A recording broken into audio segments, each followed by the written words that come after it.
오늘 하나님 말씀 치료하려 하나 악이 드러나도다 두 번째 시간으로 하나님 말씀을 함께 나누고자 합니다. 저희들 지난주에는 1절 말씀을 통하여서 이스라엘 사람들이 성전을 도적의 소굴로 삼는 그러한 죄들을 우리가 살펴보았고, 그리고 세상의 가치관을 따라서 만물 풍요를 주는 신 바알신을 겸하여 섬기는 이스라엘의 죄를 우리 함께 나누어 보았습니다. 오늘은 계속해서 하나님께서 이스라엘의 죄에 대해서 고발하고 계시는데, 이때까지 하나님께서 이스라엘의 죄를 둥글둥글하게 그렇게 죄에 대해서 말씀하셨다면은, 이제부터는 하나님께서 이스라엘의 죄를 세세히 낱낱이 우리에게 고발하시는 모습을 우리가 보게 됩니다. 오늘 본 말씀 2절 하반절에 보니까 그들의 행위가 그들을 애워싸고 내 얼굴 앞에 있도다, 이렇게 말씀하고 있습니다. 우리가 2절 말씀에 이렇게 쭉 지켜보게 되면은 이스라엘의 죄가 그들을 애워싸고, 그리고 그 죄가 하나님의 얼굴 앞에까지 이르러서 그 이스라엘 죄를 이제는 감출래야 감출 수 없는 죄가 되었다라고 오늘 본문은 말씀하고 계십니다. 우리가 이 말씀을 우리가 곰곰이 묵상할 때에, 그렇다면 이스라엘 죄가 얼마나 크길래 그 죄가 하나님 얼굴 앞에까지 다가가게 되었고 쌓이게 되었고, 그래서 얼마나 그 죄가 크길래 더 이상 감출 수가 없는 죄가 되어버렸는가라고 우리가 생각할 수 있습니다. 그러나 오늘 본문 말씀은 그러한 맥락에서 주신 말씀이 아닙니다. 만약에 이스라엘 죄가 너무나 크고 그래서 하늘 높이까지 쌓아서 하나님의 얼굴 앞에까지 이를 만큼 많은 죄가 쌓여서 감출 수 없을 만큼 되었다라고 이야기한다면은, 작은 죄를 지었다면은 하나님은 모르실 수도 있다라는 또 다른 이야기가 되기 때문에 그러한 면에서 이 말씀이 기록되어진 것이 아닙니다. 하나님께서 이렇게 말씀하신 것은 그들을 죄가 애워싸고 내 얼굴 앞에 있도다라고 말씀하신 것은 조금 더 쉽게 설명하고 있는 성경 구절을 우리가 찾을 수가 있는데, 요한계시록 18장 5절 말씀에 전반절에 보면 이렇게 말씀하고 있습니다. 그의 죄는 하늘에 사무쳤으며 라고 말씀하고 있습니다. 이스라엘 죄가 이스라엘 백성들을 애워싸고, 그리고 하늘에 사무쳐서 하나님 보호자를 애워싸고 하나님을 애워싸서 마치 죄로 인하여서 포위된 듯한 그러한 느낌을 주는 구절들입니다. 왜 하나님께서 이 같은 표현으로 우리에게 이스라엘 죄를 말씀하고 계시는가?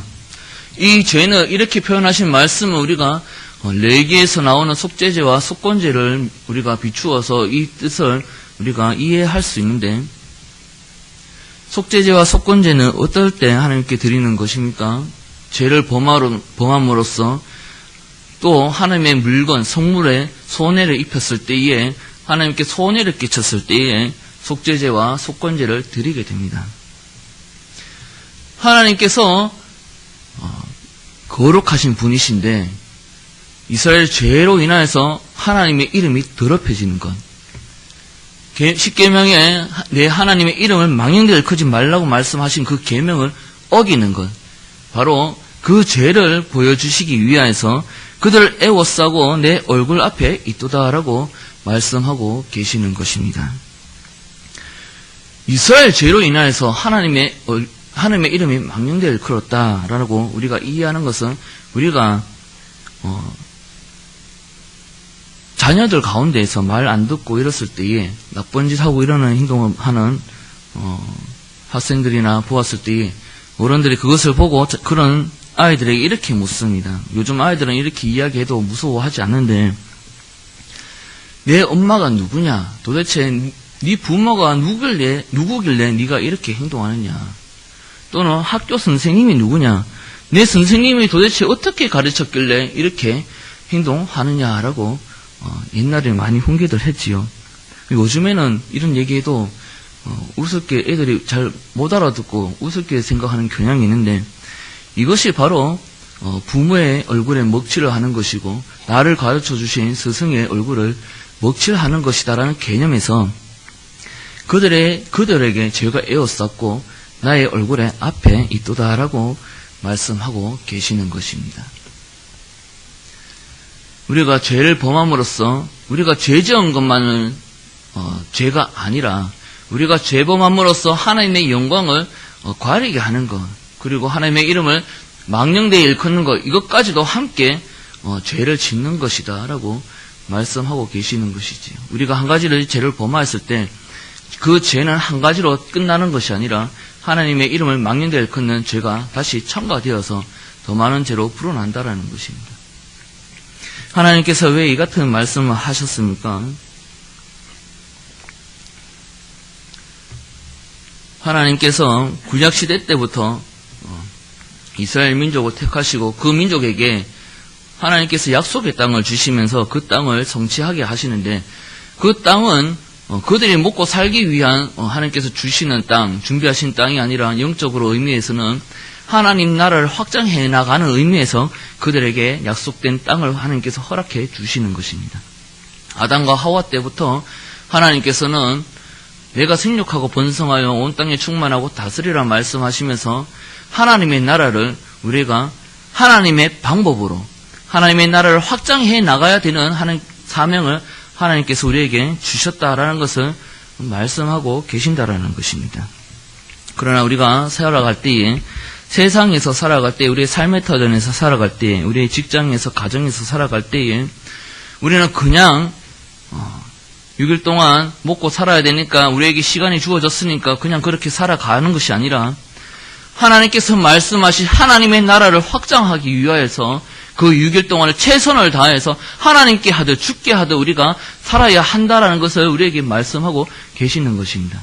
우리가 성도로서 성도의 거룩한 삶을 삶으로써 하나님의 방법으로, 하나님의 선한 방법으로 하나님의 나라를 확장해 나가는 것, 이것이 하나님께서 기뻐하시는 일이요 하나님께서 기뻐하시는 제사다라고 말씀을 통해서 우리에게 말씀하고 있습니다. 그러나 그렇게 거룩한 삶을 살아야 드려야 하는 우리가, 거룩한 성도라고 불리고 있는 우리가 하나님의 방법이 아닌 세상과 타협하고 하나님 앞에서 범죄하며 살아갔을 때에는 우리가 단순히 그 죄만 짓는 것이 아니라 하나님의 나라를 확장해 나가야 되는 현장에서 하나님의 이름을 망령되이 일컫는 죄까지도 짓고 있기 때문에, 하나님의 이름을 망령되이 읽고 있기 때문에 내 죄가 너를 에워싸고 내 앞에까지 에워싸고 있다라고 하나님께서 말씀하고 계시는 것입니다. 에덴에서 아담 하와가 범죄함으로써 하나님께서 아담에게 주시는 벌 가운데에 이러한 벌이 있죠. 땅이 저주를 받았다, 이렇게 하나님께서 말씀하십니다.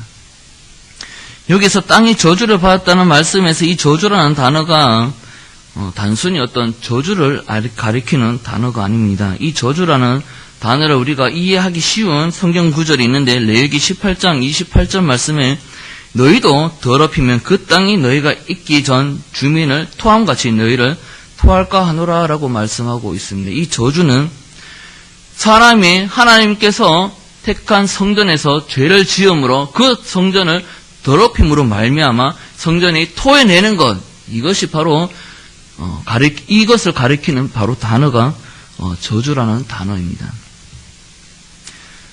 그리고 하나님께서 창세기 15장 아브라함을 통해서 내가 내 약속한 땅을 주겠다. 그러나 지금은 그 땅에 아직 죄악이 차지 않았기 때문에 찰 때까지 기다려라 말씀하시면서 오늘 방금 읽어드렸던 레위기 18장 28절 말씀에 너희도 더럽히면 기존에 있던 가나안 땅에서 죄지었던 사람들처럼 너희도 쫓겨나게 될 것이다 라고 말씀하고 계시며, 오늘 본문 말씀을 통해서 이스라엘의 죄가 찼기 때문에 이제 너희도 그때와 마찬가지로 너희도 이 땅에서 쫓겨나게 될 것이다라고 오늘 본문 말씀을 통해서 이야기하고 계시는 것입니다.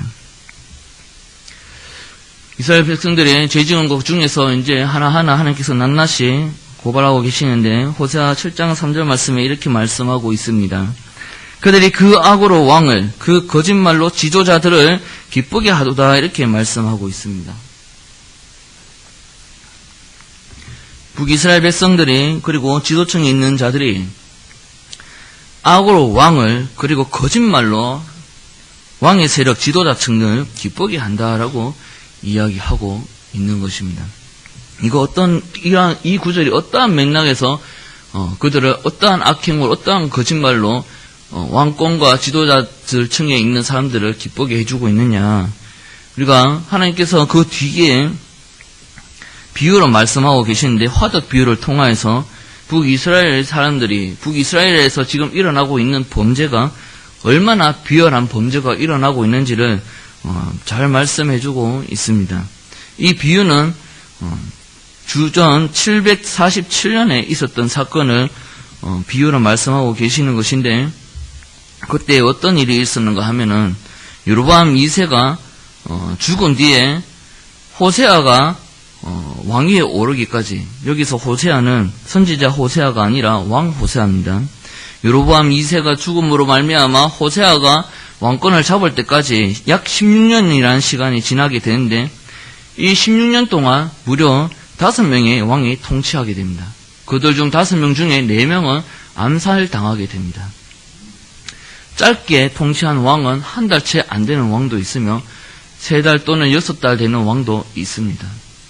이렇게 왕들이 암살당한 이유가 무엇이냐라고 우리가 생각할 때에 4절부터 등장하게 되는 화덕의 비유를 통해서 하나님께서 그 이유를 우리에게 잘 말씀해주고 계십니다.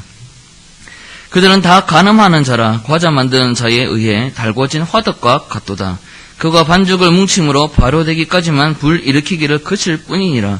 우리 왕의 날에 지도자들은 술이 뜨거움으로 병이 나며 왕은 오만한 자들과 더불어 악수하는도다. 그들의 가까이 올 때에 그들의 마음은 간교하여 화덕 같으니 그들의 분노는 밤새도록 자고 아침에 피우는 불꽃 같도다. 이렇게 말씀하고 있습니다. 우리가 이 화덕 비유를 우리가 먼저 나누기 전에 화덕을 통해서 떡 굽는 방법이 어떻게 진행되는가를 우리가 먼저 나누면 이 화덕의 비유가 잘 이해가 됩니다. 이 화덕이라는 것은 높이가 한 1m 정도 되고 삼각형 모양으로 호리병같이 밑에서부터 위로 점점 좁아지는 구조로 되어 있습니다. 그래서 이 화덕을 안쪽 벽면에다가 반죽된 떡을 붙임으로써 구워서 그렇게 음식을 내놓게 되는데, 이 요리를 할 때 먼저 떡을 구우면서 화덕을 불에 지펴서 떡을 굽는 것이 아니라 먼저 화덕을 뜨겁게 달굽니다. 엄청난 열로 화덕을 뜨겁게 과열한 뒤에 그 다음에 이 화덕이 점점점 식을 때까지 놔둡니다. 언제까지 식을 때까지 놔두느냐 하면은 떡을 붙였을 때에 알맞게 익을 수 있을 정도의 온도가 될 때까지 자연적으로 식도록 내버려 둡니다. 그리고 어느 정도 떡국기에 적합한 온도가 되었을 때에 반죽된 그 반죽을 화덕 안쪽 벽면에다 붙이면서 그 남은 열기를 통하여서 이 떡이 굽히게 합니다. 그러한 과정을 통해서 오늘 말씀을 통해서 비유로 말씀하고 계시는데, 4절에 과자 만드는 자에 의해 달궈진 화덕과 같도다라고 이야기하는 것은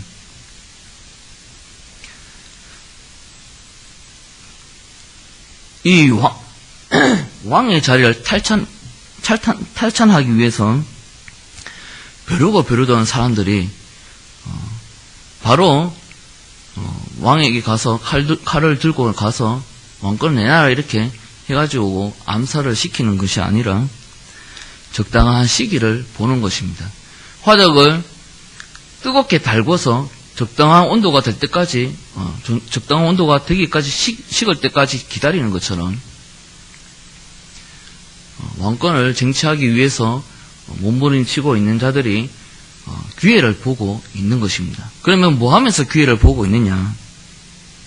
5절에 왕은 오만한 자들과 악수하는도다 라고 말씀하고 있는데, 구테타를 일으킬 그러한 자들이 왕들과 친한 척하게 됩니다.